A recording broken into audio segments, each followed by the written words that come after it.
It's Jacqueline from Lichen Sclerosus Support Network, where our mission is to empower people with lichen sclerosus by providing evidence-based education and support so that we can live in a world where those affected by lichen sclerosus are informed, educated, and get diagnosed early. If you find the information in our videos helpful, please consider donating your time or money so that we can continue our LS education and support efforts. All right, today I am joined by Melanie, and Melanie is going to be telling us all about her journey with living with both lichen planus and lichen sclerosus. Melanie is a patient advocate for both LS and LP. She lives in the Netherlands, and she's also part of the Dutch organization for lichen planus. Now, Melanie has an incredibly powerful story to tell today, as well as an incredibly powerful message. And I really hope that you can kick back and enjoy it and enjoy this conversation, witness everything that she has been through, and share with us in the comments if any of this resonated. If you want more information and more support resources on lichen planus, just please share your thoughts in the comments. It definitely helps us out. And as always, if you find the information in this video helpful, please give us a like, please subscribe to our channel. And with that, let's jump into things. All right. Well, welcome, Melanie. I'm so excited to have you here with us today. Melanie and I actually first connected in Prague at the Global Skin Conference, and it was such a pleasure to get to know her and her story. And I thought this is truly something very unique. Somebody living with both LS and LP, so lichen sclerosus and lichen planus. And I know that there are many folks out there who have both, but Melanie's story is quite it's quite the journey. So I thought it would be great to kind of bring her on and chat through this and bring a little bit more awareness to the LP side and for folks living with both LS and LP. So to get us started, Melanie, can you tell us a little bit about yourself and where you're from?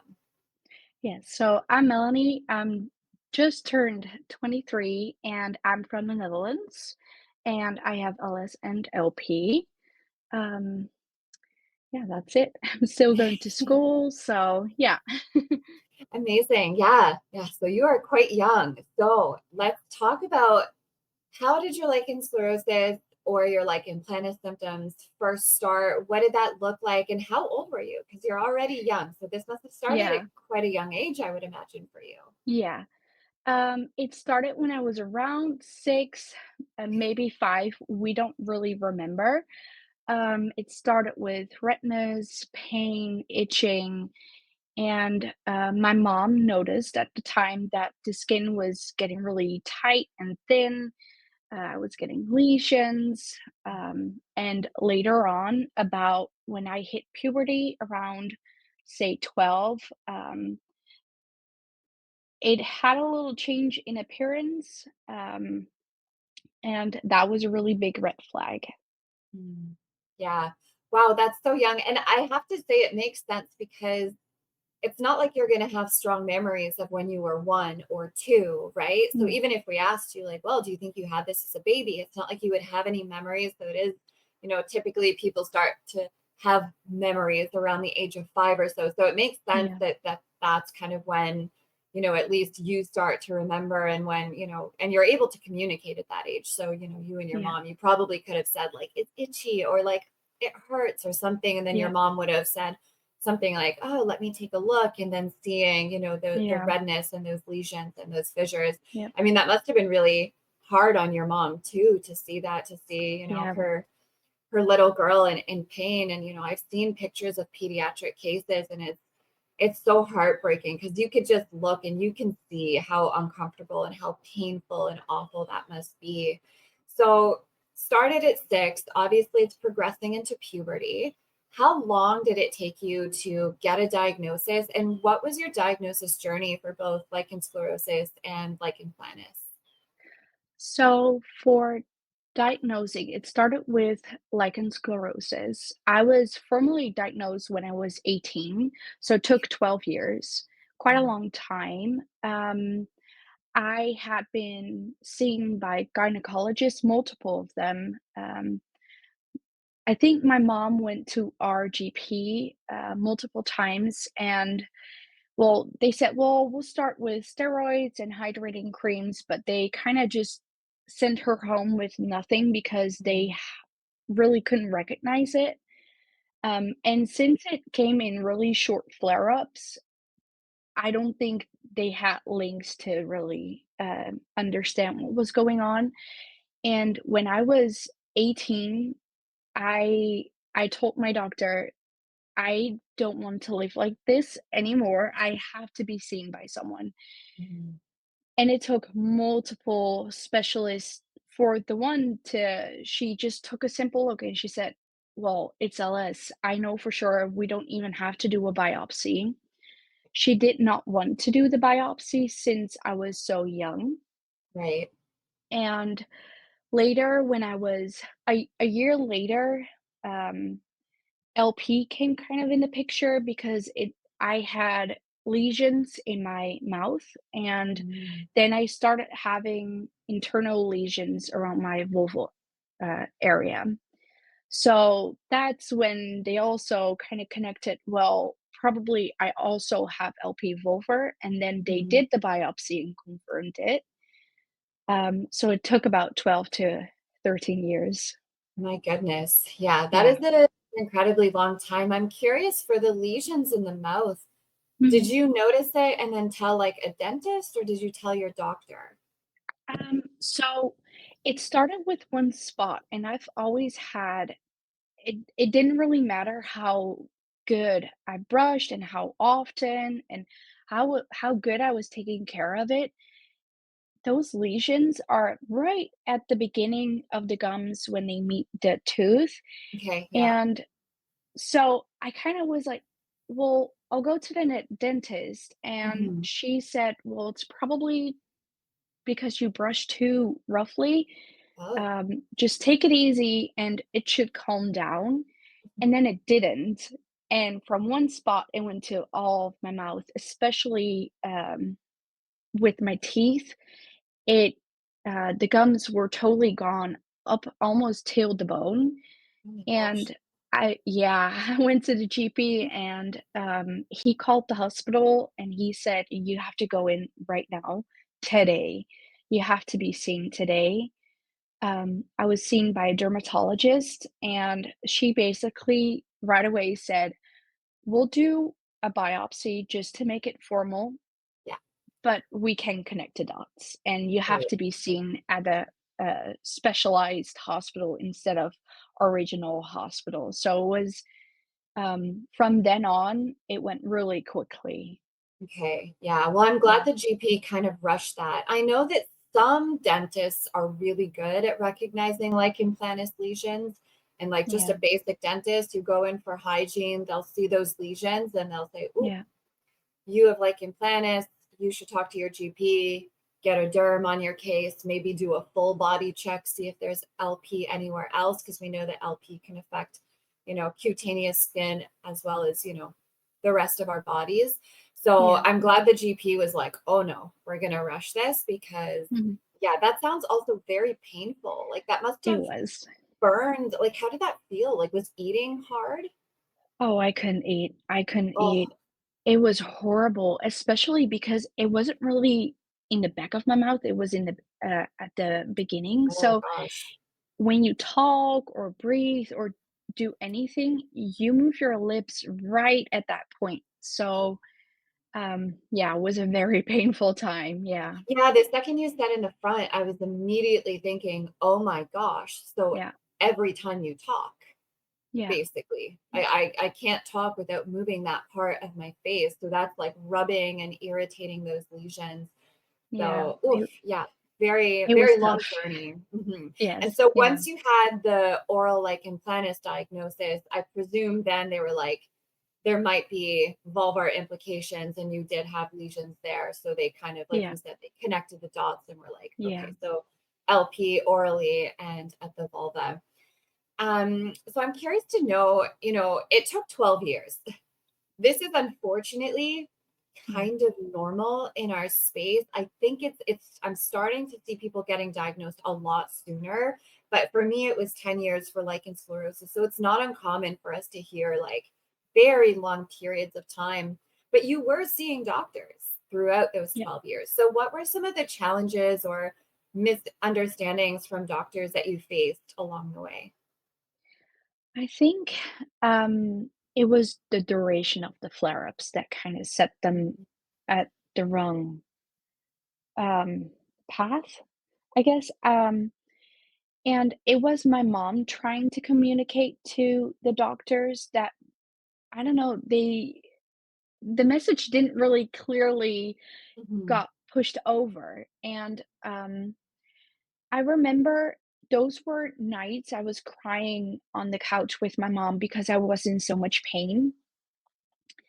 And you can never bring that story into the GP office Right. without them thinking, "Oh, it's just a kid, they always cry." Yeah. Yeah, so I think my mom experienced a lot of misunderstanding, and she didn't quite understand it either. So, I think it's a lack of knowledge, and also they have never seen it before. Right. Um, yeah, Yeah. And it makes sense because both LS and lichen planus, there is a lack of education for doctors. So they do mhm, have a hard time recognizing it clinically when you're in the office. So there's that barrier. But there's even less information on pediatric cases. These medical databases, there is a lot of information on adult cases, but you don't see a lot on pediatric cases. So there's already a lack of awareness and education about adult cases. And now we're talking about a pediatric case. So I think that, definitely is a challenge. And kind of as you were talking, I was thinking that, maybe there's something to say about patient organizations developing resources to help parents advocate for their children in these offices because it's really hard to advocate for a child with a genital condition, yeah, especially one that is not very well known. So I think that might be a resource that could be helpful in the future for parents. yeah. Switching gears a little bit, how has lichen sclerosus or lichen planus affected your daily life? So physically, emotionally, socially, all the things. Alright, so since I'm a Dutchie, and if people know the Dutch culture, they love to bike.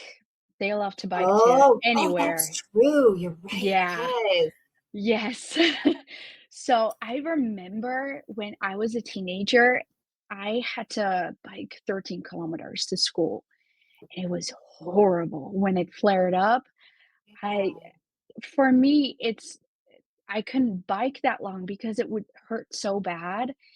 But I had to, and they're really harsh. You have to go to school and you have to take your bike.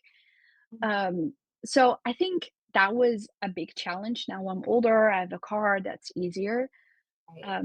But now I have that challenge on how do I tell my friends, or I'm at an age that I date. So Yep. how do I tell those guys, and when do you tell them? Or Mhm. yeah, that's a big challenge. Yeah, 100%. For a second, when you're like, I'm Dutch, and I was like, where's this going? And it's so true because my family frequently goes there. And I remember once they showed me a picture of like a bike rack, and Yeah. there was maybe like 300 bikes just like locked up at any given place. And they're like, everybody just bikes everywhere. And I was Yeah. like, oh, wow, that's so cool. But this was back when I didn't have LS or LP and didn't really think about like sitting on a bike. But Yeah. I cannot imagine having to do 13 kilometers. I mean, I could barely just sit in like my regular cushioned seat for Yeah. 5 minutes without, needing to get up and move. And here you Yeah. are with that heavy pressure on the bike seat and needing to bike there and back. Yes. So, like, Yeah. oh my Yeah. It's gosh. definitely the way back was tougher, especially if you had been going to school all day and you already sat down Yeah. the whole day. And it's just so windy out here. It's just, Well, yeah. yeah, and So then you that, bike all the way to school, and then you almost have to pretend like you're not in pain and everything is yeah. okay to your friends and in class and all of that. It just sounds really, really exhausting, I honestly. I do have to say I did try to skip school a couple times or to just pop the tires, but they Yeah. always Oh, just make the me go back tires. on my bike. Yeah. Yeah, Oops. didn't No work. tires. I can't go today. Yeah. Yeah, did not work. Oh, that's so unfortunate. But yeah, that definitely is a unique challenge, something that I have not really heard of before, at least in North America. I think, most kids in elementary and high school tend to just take a bus for the most part. Yeah. That's usually pretty accessible for most people. But yeah, to have to bike for such a long distance.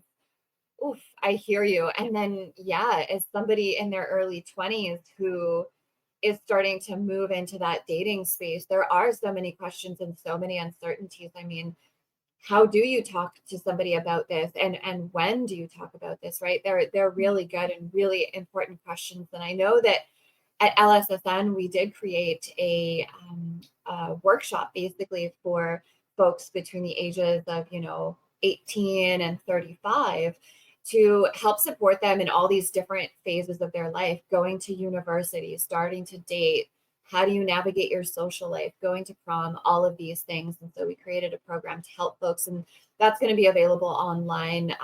Not yet, but we are going to have that available for anybody that is dealing with these issues and wanting some more support and information on that, because definitely is a unique challenge, I would say. Is there something you wish that more doctors or even more people in general understood about lichen planus and lichen sclerosus? Um, I think doctors have such a tunnel vision on flare-ups rather Mhm. than looking at their patients holistically. Um, there's so much they can do so much better at supporting their younger patients, their parents, or anyone generally. It's not only the flare up that has, physically an effect on someone, but Mhm. also mentally. I remember at the conference, people talked about, well, if you have a different diagnosis like diabetes or cancer, you get set up with social workers or Right. yeah, so I don't understand, why that isn't a regular thing. Mhm. Um, for me, it was, "Oh, so you had the diagnosis, and here are the meds, and we will revise the meds in a couple months and see how it's going." But in that time, I had so many questions. I did not know about patient organizations. I Mhm. did not know how to cope with this and on how to change my life for the better. Um, so I think um, if people were to see it as a problem on its own, that it affects um, more than only physically, Yeah. that that would be better for most patients. Yeah, 100%. Because even when the flares calm down and the physical symptoms are gone or they're like manageable, like we were just saying, like, okay, but what about dating? How do I have those conversations? Okay, what about my social life? Yeah, Okay, can I still bike? Can I still exercise? What modifications could I use? What supports are there out there for this?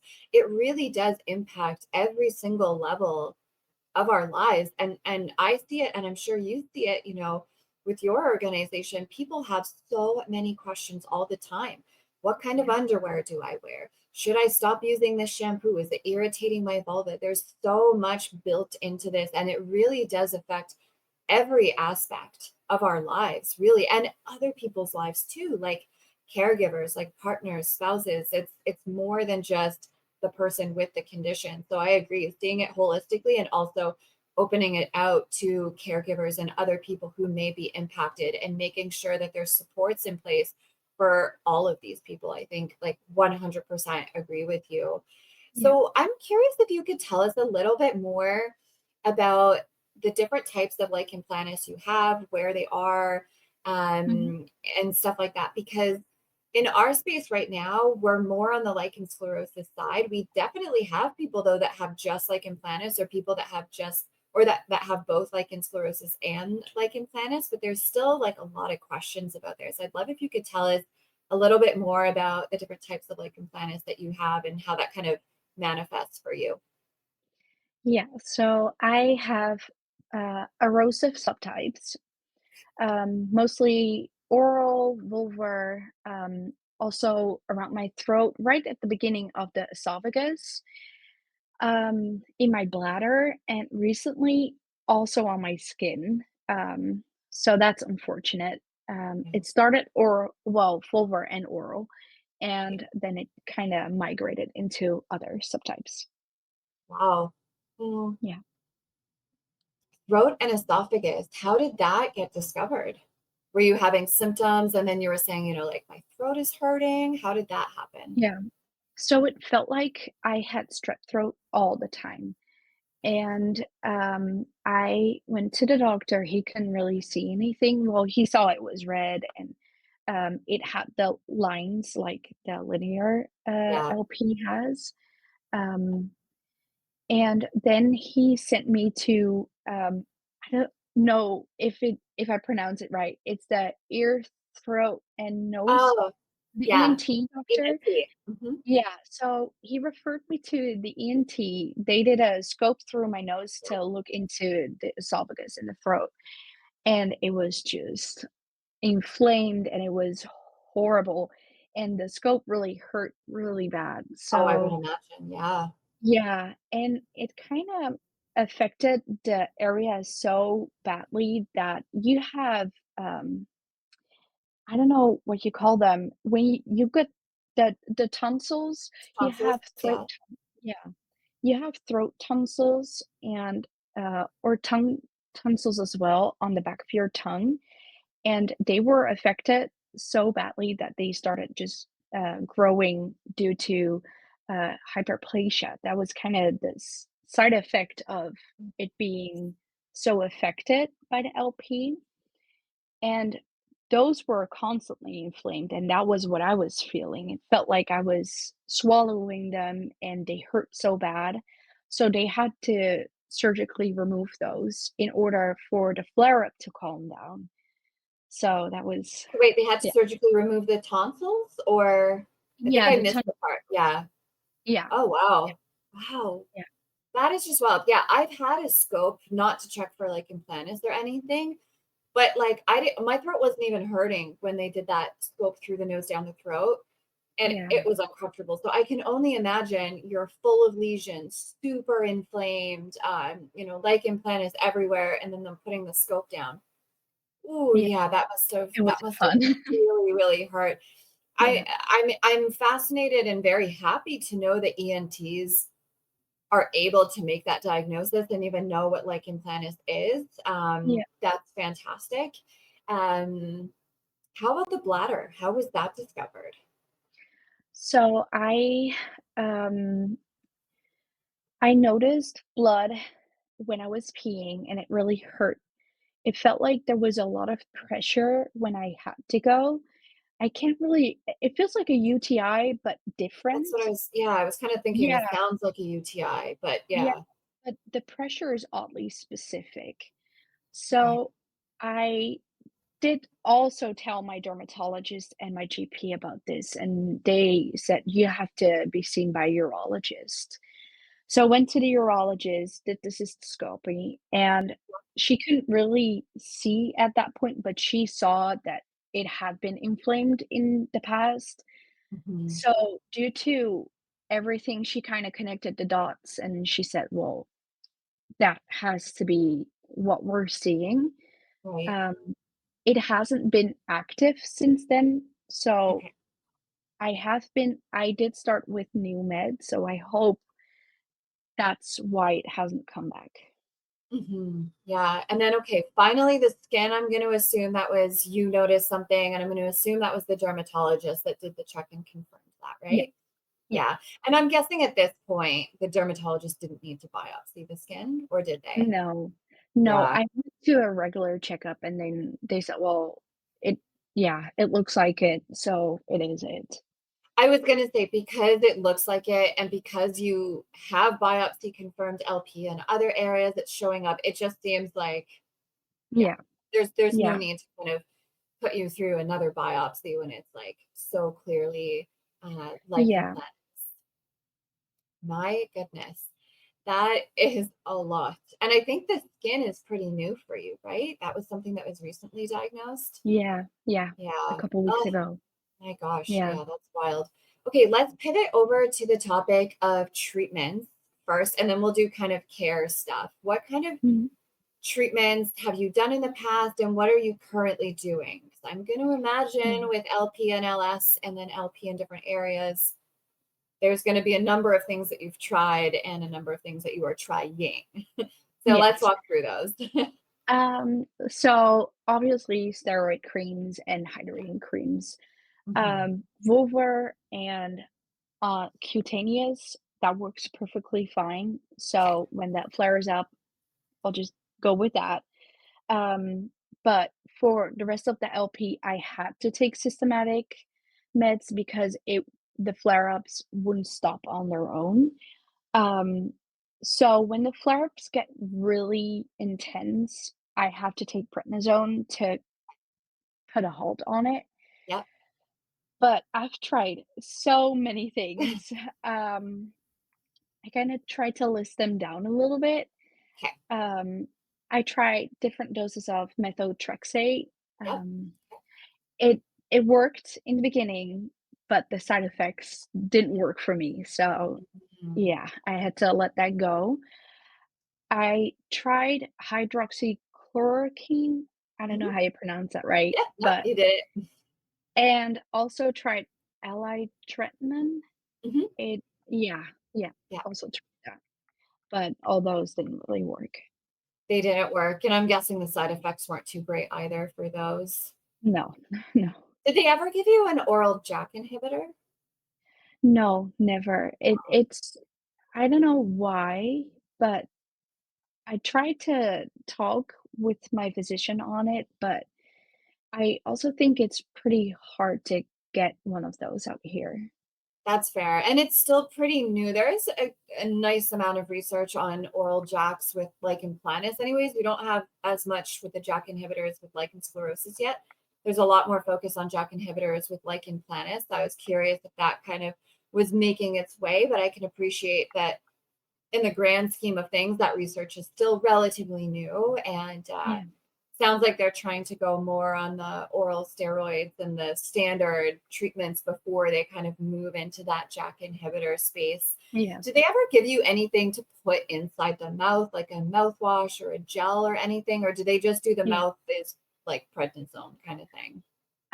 So I had the clobetasol, steroid mouth paste Okay. to put on the lesions, and Gotcha. if it's the whole mouth that's, inflamed and has lesions, you can also get it into a little mouthwash, but it's pretty hard to get. That's also another thing. Right, yeah.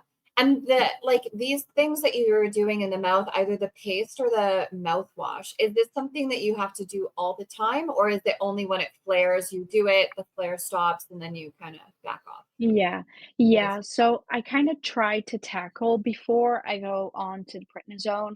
I try to when I feel a sore spot coming up, Mhm. I just I just put the paste on it. I Gotcha. don't wait. I just put the paste on it, see what it does, and if that doesn't work and it becomes a bigger issue, then I try with the prednisone. Yeah. Okay. Yep, that makes sense from a preventative measure.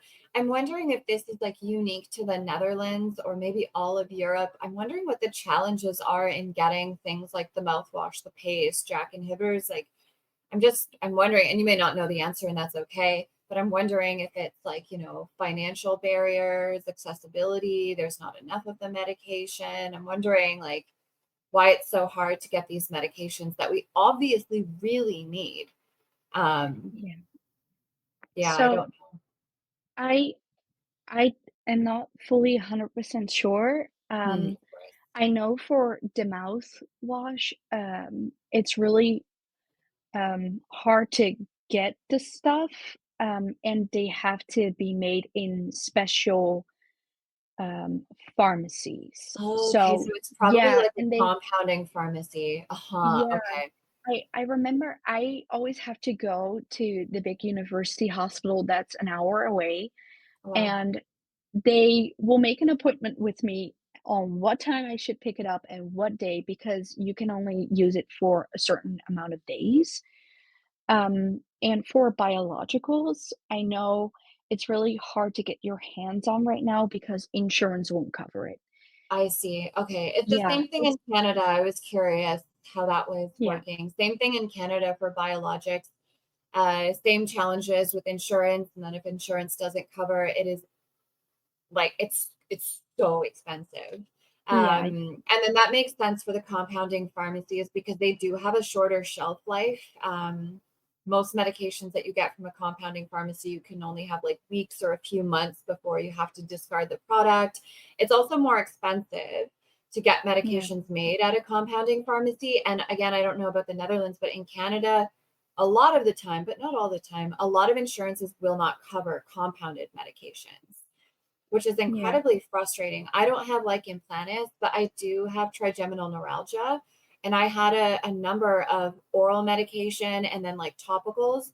And everything I was prescribed for this was basically coming through the compounding pharmacy. And it was so frustrating because it's like a disease and like a condition that is so painful and really necessitates these medications, but yet most people wouldn't be able to access them because they're so expensive, and why insurance won't cover that because it's compounding yeah, is honestly awful. So I think there's a lot, that we can do as patient advocates in terms of like advocating for folks getting the medications that they need at an equitable and accessible cost, because it's just outrageous what some of these biologics cost if you have to pay out of pocket. yeah.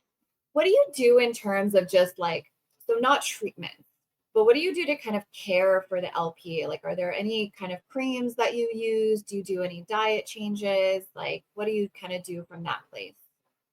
Yeah, I did do diet changes. I quit eating really spicy foods and chocolate. Those were the two things that would kind of cause the flare up or flare it even more. Um, Mhm. for me, also cutting out sugar has made the huge difference. Um, I don't know why. Probably just I don't know if that counts for other people as well, but that and also my Mhm. vitamin D deficiency, when I started taking those Yes. tablets, vitamin D tablets, the Mhm. flare-ups, they're still there, just not as often as they were before. So I feel like Mhm. getting my immune system and everything in my body more in balance also made that a little bit easier.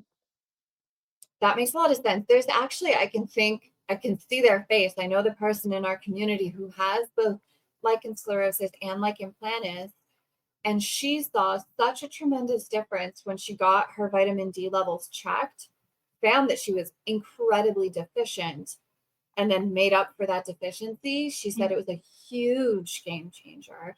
yeah, And that is something that we hear a lot in our communities, whether it's LP or LS or both, is kind of the vitamin D deficiency and the importance of checking that and getting things kind of back into balance, as you said. And I do know that when it comes to diet and nutrition, everybody in the community is so different. yeah, Like there's everyone seems to have different trigger foods, and some people like myself can eat anything. Like my LS is completely unaffected by what I eat. So I can eat like a box of donuts to myself and I'll still stay in remission. My symptoms are still calm. But there are other people, like sugar is definitely something that I hear a lot. We also hear a lot of gluten. If people have issues with oxalates, then we do tend to hear like the chocolate stuff. Everyone is really so unique. So I feel, it's our opinion that if you think that there's a connection between nutrition and your symptoms and your condition, then, maybe try and work with a healthcare provider to find out, what's kind of triggering your flares or your symptoms and what kind of foods will be helpful to bring in to kind of stabilize things. Um, all right. We know that LS is a lot more than the physical. It affects our mental health as well. So, what do you do to kind of help support yourself mentally as someone that has both LP and LS? yeah. So it's been a long journey. Hmm. lots of ups and downs, and, um, in the beginning, I felt, really strong and held on really tight, and, um, over the time, I felt like I needed someone to talk about it. So I started talking to specialists and therapists about my LP and LS, especially when the flare ups are coming back, or like now with the new cutaneous subtype. Those Hmm. are the moments I really need to talk with someone. So it's mostly therapy.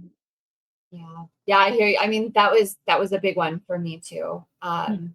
And I noticed that like immediately after I was diagnosed. I was like, I am not okay and I need professional help ASAP. Like I needed way more than peer support in the beginning. That peer support and community support came later, but initially I definitely needed that like professional support to help me through it because it is really, really hard to live with either LS, LP, or both, honestly. Do you have any words of encouragement for others that might be newly diagnosed, regardless of if it's LS, LP, or both? Yeah. Um, for people who are newly diagnosed, be kind to yourself. It's okay to feel overwhelmed. I think all of us did in the beginning. Um, you are not broken, and it doesn't define you. Take it one step at a time. Don't be afraid to reach out for support, whether it's emotional or medical. And remember, there's beauty and power in everything. So, yeah. 100%. That's beautiful and so well said. And, absolutely, you're not broken. And it is overwhelming. I mean, I've definitely met some people that, were diagnosed and they were just like, okay, I'm cool. But most of us are honestly really overwhelmed and we're flooded with so many different emotions. So, whatever comes up for you, whether it's frustration, hopelessness, fear, anxiety, and whatever comes up, just know that that is so valid and that there is a huge community globally. I mean, Melanie is doing this from the Mm. Netherlands, I'm doing this from Canada. And, we know that there are people all over the world that have LS and LP. So you're definitely not alone in this. So thank you. Thank you so much for sharing that. Is there anything else that you would like to share about your journey that you think is important that we didn't get to touch on so far? I think something I've learned is that shame thrives in silence, and these conditions like LS and LP are so underdiagnosed because we don't talk about skin changes, skin diseases, or our private parts, if Mhm. anything. It affects kids, teens, adults, anyone. Um, so if you're watching this and you've ever felt alone in this process, know that you are not, and it's okay to speak up. It's okay to want your answers, and your body deserves care no matter what. Ugh, so well said. So well said. And I so agree with you on the shame thing. I think it's so hard because if we feel shame so much so that we don't even want to talk to our doctors, then we can't get a diagnosis. If we don't have a diagnosis, we can't get proper care. We can't find the proper support channels and we just suffer in silence. And nobody should have to suffer in silence about this. And so I think, to your point, speak up, talk about it, use the right words. Vulva is not a shameful word, it's not a dirty word. Our genitals are just another part of our body. And I Mm. hope that one day we as a collective, population get to a point where we just treat it like we would an elbow or a finger. Because really it's just another, it's just a part of our body and it shouldn't be so laden with all of this shame and this stigma.